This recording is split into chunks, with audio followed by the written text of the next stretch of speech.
Have you ever wondered if karma really exists? What happens when the person who destroyed your life ends up standing before you, powerless, asking for mercy? This is the story of Victoria Chen and Marcus Ashford, a tale of betrayal, resilience, and the twisted paths that fate can take. But I warn you, nothing in the story is key to what it seems. Before we begin, tell me in the comments, where are you watching from? I love knowing that our community spans the entire globe. And if you enjoy stories of revenge, redemption, and shocking plot twists, make sure to subscribe to the channel and hit the notification bell so you don't miss our next gripping tales. Trust me, you won't miss what is coming. Now, let us dive into Victoria's story. The June morning in Manhattan was radiant. St. Patrick's Cathedral stood majestic on Fifth Avenue, its Gothic spires piercing a cloudless blue sky. Inside, 300 guests sat in polished mahogany pews, their designer outfits and expensive jewelry glinting under the stained glass light that painted everything in shades of amber and sapphire.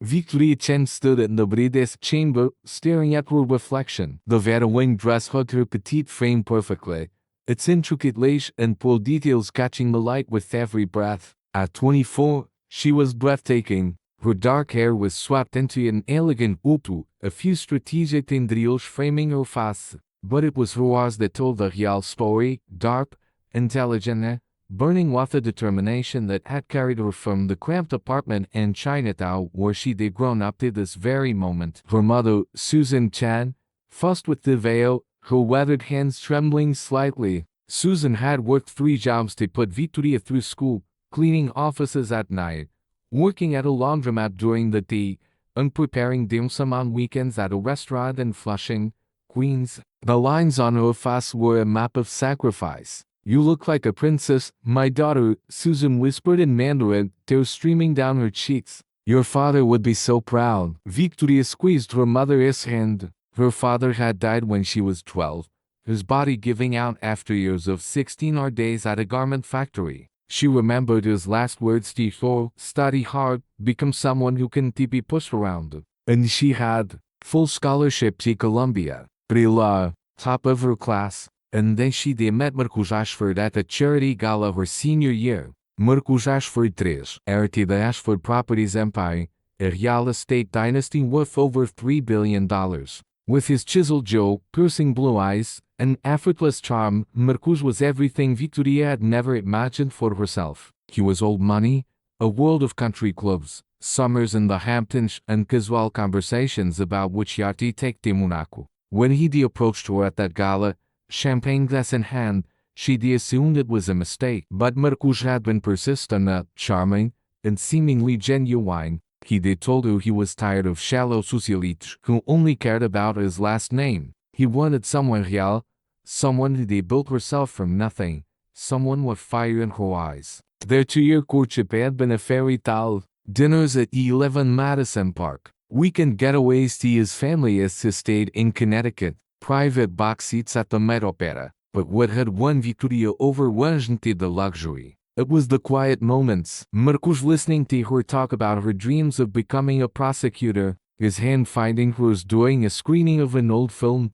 the way he'd learned basic Mandarin phrases to speak with her mother. A knock at the door pulled Victoria from her thoughts. Her maid of honor, Jessica Park, her best friend since childhood, poked her head in. "It is the team," Jessica said, but her smile seemed strained. Victoria nodded, her heart pounding. This was it. The moment her life would change forever. She would become Mrs. Marcus Ashford III, part of a dynasty. But more importantly, she would marry the man she loved. The organ began playing. The procession started. Susan walked her daughter down the aisle, past a sea of faces Victoria barely knew, Marcus's world, his people. The Ashford sat in the front row on the groom's side. Charles Ashford, imposto de importação, Marcus's father, a silver-haired titan of industry with cold, calculating eyes. Beside him, Diane Ashford, dripping in diamonds and disdain, her painted smile not reaching her eyes. Victoria reached the altar. The priest smiled warmly. The bridesmaids took their positions. The groomsmen stood ready, but the spot where Marcus should have been standing remained empty. Murmurs rippled through the crowd. Victoria's smile faltered. She glanced at the groomsman, confusion flickering across her face.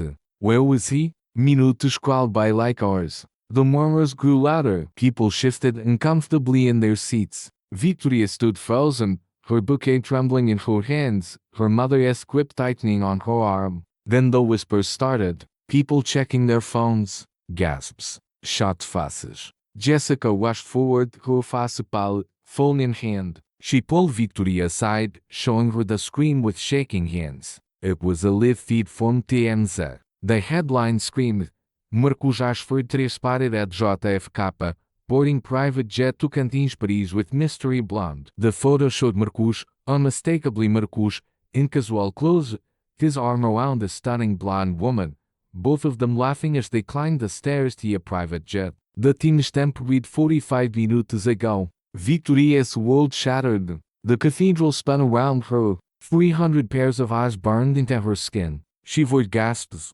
whispers, the rustling of people rising from their seats. Some looked at her with pity, others with barely concealed schadenfreude. The society pages would feast on this for months. Susan grabbed her daughter as Victoria's knees buckled. Jessica tried to shield her from the phones now pointed in their direction, everyone desperate to capture the humiliation for their social media. Charles Ashford stood, his face a mask of controlled fury, not at his son's absence, but at the spectacle, the embarrassment to the family name. Diane simply gathered her mesh bag and walked out, her heels clicking against marble like a judge's gavel. Victoria's humiliation was complete. She turned and ran, her veil dress trailing behind her, her veil catching on a pew and tearing free. She ran past the shocked guests, past the cathedral doors, out into the blinding June sunlight of Fifth Avenue, where tourists and strangers stopped to stare at the crying bride fleeing her own wedding. Behind her, she could hear the chaos, her mother calling her name, Jessica trying to catch up, the buzz of 300 people all talking at once, their words blending into a chorus of pity and gossip that would follow her for years. That night, alone in her small studio apartment in the Upper West Side, still in her wedding dress, Victoria found an envelope that had been slipped under her door. Inside was a handwritten note on expensive stationery.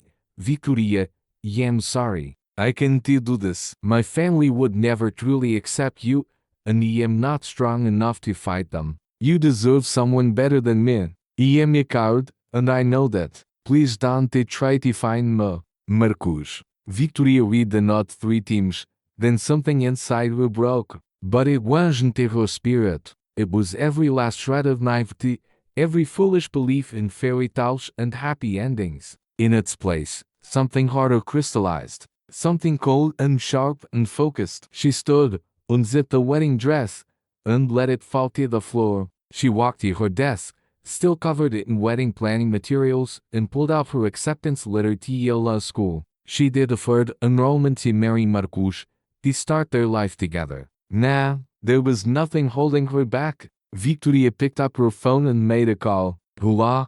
Yes, this is Victoria Chen. I am calling about my deferred admission. I'd like to confirm my enrollment for the fall semester. Her mother found her the next morning, surrounded by law books, her eyes red but determined. Susan said nothing. She simply made tea and sat beside her daughter, the two women united in silent resilience, just as they'd always been. The years that followed were a blur of studying, working, and building. Victoria threw herself into law school with ferocious intensity. She graduated top of her class at Yale, clerked for a federal judge, then joined the Manhattan District Attorney's office as a prosecutor. She worked murder cases, organized crime, white-collar fraud. She was relentless, brilliant, and utterly devoted to justice. She never dated, never let anyone close. The walls she did built around her heart were reinforced with casual and courtroom victories. At 32, Victoria became the youngest person ever appointed as a judge in the New York State Supreme Court, Criminal Division. The same determination that had gotten her out of Chinatown, through Columbia and Yale, had now placed her on the bench. Her mother sat in the front row during her swearing-in, tears of pride streaming down her weathered face. Judge Victoria Chen was known for her fairness, her sharp intellect, and her unwavering commitment to the rule of law. She was also known for being absolutely implacable. Defense attorneys feared her. Prosecutors respected her. Criminals learned quickly that Judge Chen didn't play favorites, didn't accept excuses, and always saw through these. 8 years passed. Victoria built a life, not the life she did once imagine, but a good one, a meaningful one. She had her work, her mother, a small circle of trusted friends. The pain of the June day had faded to $, a scar she did learn to live with. She never followed Marcus Ashford's life, never looked him up online, never let herself wonder what might have been. He was a closed chapter, a lesson learned, nothing more. Until the morning of October 15th. Victoria sat in her chambers, reviewing the day's docket. Her clerk, a sharp recent graduate named Tom Rodriguez, brought in the case files. Pretty straightforward, you and not, Tom said. A couple of arraignments, a sentencing hearing, and a bail application for the fraud case that just got transferred from Judge Morrison. He had a conflict of interest. Victoria nodded absently, flipping through the fields. She stopped at the last one. Her blood ran cold. People of the state of New York v. Marcus Charles Ashford 3. The field slipped from her hands, paper scattering across her desk. Tom washed forward, concerned. You're not. Are you okay? Victoria couldn't speak. She picked up the field with trembling hands and read. Marcus Ashford 3 was charged with securities fraud, wire fraud, money laundering, and embezzlement. The allegations were staggering. According to the indictment, Marcus had created a series of shell companies to defraud investors of over $200 million.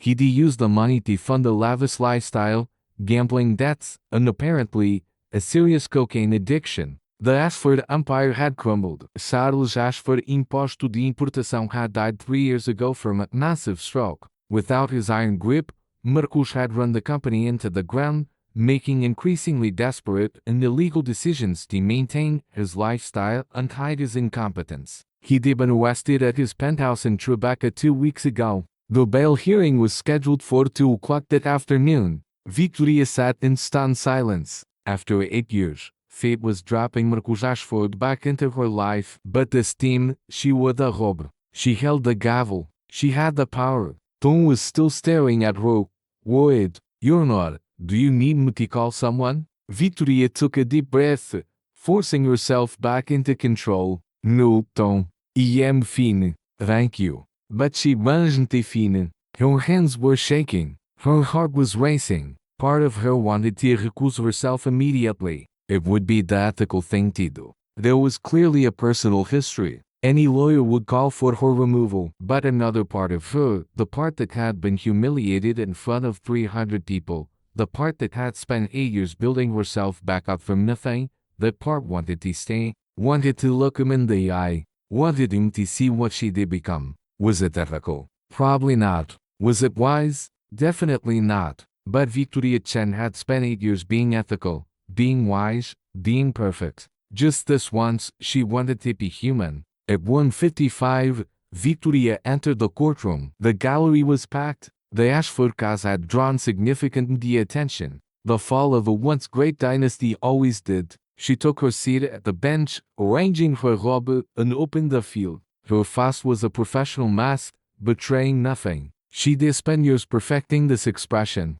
Neutral, focused, unreadable. Bring in the defendant, she said. The side door opened. 2 court officers led Marcus Ashford into the room. 8 years had not been kind to him. The golden boy was gone. The man who shuffled to the defense table was gone, pale, his once perfect hair thinning and unkempt. The expensive suit he wore hung loosely on his frame. His eyes were hollow, darting nervously around the courtroom. Then he looked up at the bench. His eyes met Victoria's. Recognition flashed across his face, followed immediately by pure, unfiltered terror. Victoria allowed herself the tiniest smile, just a slight curve at the corner of her lips, but it was enough. Marcus went white. His attorney, an expensive-looking man named Gerald Fitzpatrick from a white shoe law firm, rose quickly. You're not. May I approach the bench? You may not, Victoria said coolly. State your name for the record, counselor. Gerald Fitzpatrick,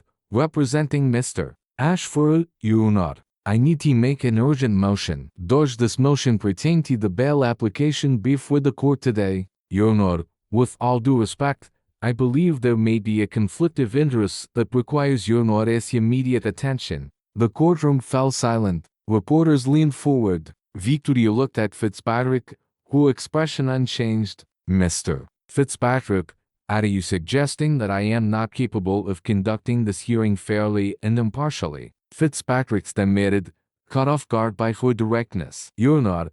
I am merely suggesting that there may be personal history between you and my client that could create an appearance of impropriety. Personal history, Victoria repeated slowly, her voice like his. She glanced at Marcus, who looked like he might vomit. Mr. Fitzpatrick, are you and your client suggesting that I would allow personal feelings to interfere with my sworn duty to uphold the law? No, you're not. But then please sit down and let us proceed with the business before this court. Fitzpatrick opened his mouth to protest, then thought better of it. He said, whispering urgently to Marcus, who was now visibly sweating. Victoria looked down at the field, taking her team, letting the tension build. When she finally spoke, her voice carried throughout the silent courtroom. Mr. Ashford, you are charged with multiple counts of securities fraud, wire fraud, money laundering, and embezzlement. The prosecution alleges that you defrauded investors of over $200 million over a period of 5 years. How do you plead? Marcus stood shakily. His voice came out as a croak. Not guilty, you're not. Thank you. Please be seated. We are here today for a bail application. Mr. Fitzpatrick, EV reviewed your written motion. You were requesting that Mr. Ashford be released on his own recognizance pending trial. Would you like to make any additional arguments? Fitzpatrick stood. Yes, you're not. My client is not a flight risk. He has deep ties to New York. His family has been a pillar of this community for generations. He has surrendered his passport. He has no prior criminal record. Pre-trial detention would be unnecessarily punitive. Victoria nodded, making notes. Thank you, Counselor. Ms. Patterson, for the prosecution. Assistant District Attorney Sarah Patterson, a tough veteran prosecutor Victoria respected. Rose. Your Honor, the people strongly oppose bail. Mr. Ashford has access to significant resources, including offshore accounts we are still uncovering. He has every incentive to flee. The charges are extremely serious. Moreover, Mr. Ashford has demonstrated a pattern of deception and a complete disregard for the law. He is absolutely a flight risk. Victoria pretended to consider both arguments, though her mind was already made up. She looked at Marcus, who was staring at his hands, unable to meet her eyes. Mr. Ashford, she said, and he flinched at the sound of her voice. Please stand. He stood, his legs barely supporting him. Mr. Ashford, EV reviewed the allegations against you in detail. The evidence presented suggests a sophisticated, long-running scheme to defraud innocent investors. People lost their life savings because of your alleged actions. Families were destroyed. Retirements were ruined. She paused, letting her words sink in. The courtroom was absolutely silent. You come from a family of privilege. UV had every advantage in life. The best schools, the best connections, opportunities that most people can only dream of. And according to these allegations, you squandered it all, not through bad luck or circumstances beyond your control, but through greed, recklessness, and a fundamental lack of character. Marcus was trembling now. Fitzpatrick looked like he wanted to object but didn't dare. The prosecution argues that you are a flight risk. Your attorney argues that you have ties to the community. But I am looking at the man standing before me, and do you know what I see, Mr. Ashford? She leaned forward slightly, her eyes locked on his. I see someone who has spent his entire life running away from responsibility. Someone who, when faced with difficult choices, takes the easy way out. Someone who abandons commitments when they become inconvenient. Marcus's face crumpled. Tears began streaming down his cheeks. He knew exactly what she was referring to. Based on the serious nature of the charges, the significant evidence of flight risk, and my assessment of the defendant's character, I am denying the bail application. Mr. Ashford, you will remain in custody at Rikers Island until trial. The gavel came down with a sharp crack that seemed to echo through the courtroom. The gallery erupted. Reporters frantically typed on their phones. Fitzpatrick was already preparing an appeal. Marcus collapsed into his chair, his face in his hands, sobbing. Victoria stood. This court is adjourned. She walked back to her chambers, her robe swinging behind her, her face still perfectly composed. Only when the door closed behind her did she allow herself to breathe. Her hands were shaking. She gripped the edge of her desk, steadying herself. Part of her felt triumphant. She defaced the man who did destroy her and emerged victorious.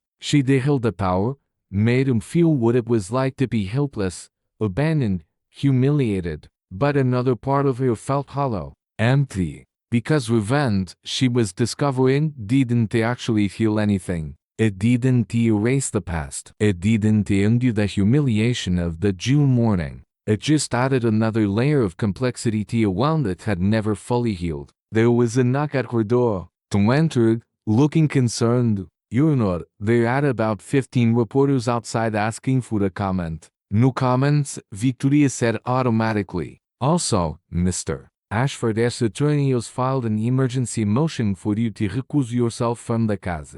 Victoria nodded slowly. Of course he had. And he managed to wrong to do so. She did let her emotions cloud her judgment, let old wounds dictate her actions. She decompromised her integrity, the one thing she did build her entire career on. "Schedule a hearing for tomorrow morning," she said quietly. Yale addressed the recusal motion then. That night, Victoria sat in her apartment, a glass of wine untouched in her hand, staring out at the Manhattan skyline. Her mother had called earlier, having seen the news. Susan had said nothing about Marcus, just told her daughter she loved her and was proud of her. Victoria's phone buzzed. An email from an address she didn't recognize. Against her better judgment, she opened it. It was from Marcus. "Victoria, I know I have no right to ask anything of you. I know I don't deserve your forgiveness or even a moment of your time. But I need you to know the truth. 8 years ago, he didn't leave you because he didn't love you. I left because I did. My father threatened to destroy you and your mother. He had investigators dig into every aspect of your lives. He was going to tank your career before it started, make sure you never got into any law school, make sure your mother lost her jobs. He gave me a choice, leave you, or watch him destroy your entire family. I was too weak to fight him. Too much of a coward to tell you the truth. I thought I was protecting you, but I see now I was just protecting myself from having to be brave. You became everything I knew you would be. You were strong, successful, respected. Everything I am not. Everything I could never be. I am sorry for what I did. I am sorry for the pain I caused. And I am sorry that my weakness led me to this moment, standing in your courtroom, facing the consequences of a life you've wasted. You deserved so much better than me. You always did, Marcus." Victoria read the email 3 times. Then she deleted it. Because it didn't matter. The reasons didn't matter. The explanations didn't matter. He'd still made his choice. He'd still chosen the easy path. He'd still left her standing at an altar, humiliated and broken, in front of 300 people. But as she sat there, something shifted inside her. The anger, the resentment, the need for revenge that had driven her for so long began to loosen its grip. Not because of his words, but because she realized something fundamental. Marcus Ashford had been punishing himself for 8 years far more effectively than she ever could. The golden boy who had everything had destroyed his own life through weakness and poor choices. He did become exactly what his father had always feared, a failure. And now he sat in a cell at Rikers Island, facing decades in prison, his name synonymous with fraud and disgrace. She didn't need to punish him. Life had already done that. The next morning,